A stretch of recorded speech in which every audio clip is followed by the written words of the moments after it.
गोटेगांव नगर के रुद्रवाड़ स्थित पटेल भवन अलका टॉकीज हॉल में इन दिनों श्रीमद् भागवत कथा का भव्य आयोजन किया जा रहा है। वृंदावन से पधारे प्रसिद्ध भगवताचार्य राष्ट्रीय संत कान्हाजी महाराज अपने अमृतमयी प्रवचनों से श्रद्धालुओं को भक्ति रस में सराबोर कर रहे हैं। कथा व्यास कान्हाजी महाराज ने श्रीमद् भागवत कथा के महत्व पर प्रकाश डालते हुए कहा कि यह प्राचीन और पवित्र हिंदू ग्रंथ भगवान श्री कृष्ण की दिव्य लीलाओं, जीवन दर्शन और उपदेशों का अनुपम स्रोत है। उन्होंने बताया कि भागवत कथा न केवल आध्यात्मिक ज्ञान प्रदान करती है बल्कि जीवन को सकारात्मक दिशा देने का मार्ग भी दिखाती है। इसके माध्यम से व्यक्ति नैतिक मूल्यों को आत्मसात करता है और सही गलत के बीच अंतर समझने की प्रेरणा पाता है। महाराज जी ने कहा कि श्रीमद् भागवत कथा भगवान श्री कृष्ण के प्रति भक्त श्रद्धा को प्रगाढ़ करती है, जिससे जीवन में शांति और आनंद, आध्यात्मिक संतोष की अनुभूति होती है।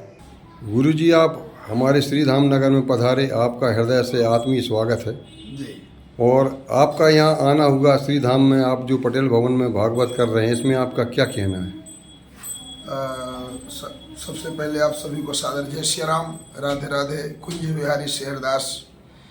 बहुत अच्छा लग रहा है इस श्री धाम में आकर के भगवान की कथा कहते हुए, और इस कथा के आयोजक आदरणीय हमारे श्री ओमकार पटेल जी हैं।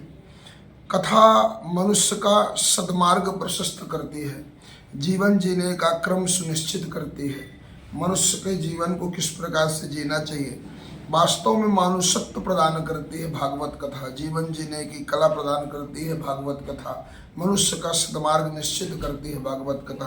किस प्रकार से हमें जीवन जीना चाहिए, इस समाज में फैली हुई विषय दुरक्तियों के बीच में किस प्रकार से समाज का सामंजस्य निर्माण करके, नवनिर्माण करके हमें समाज में किस प्रकार जीना चाहिए, किस प्रकार से समाज को उत्कृष्ट गति की ओर ले जा सकते हैं, ये केवल हमारे धर्म ग्रंथ ही बता सकते हैं, हमारी कथाएं ही सुनिश्चित कर सकती हैं। गोटेगांव से शरद नेमा की रिपोर्ट, TV1 इंडिया न्यूज।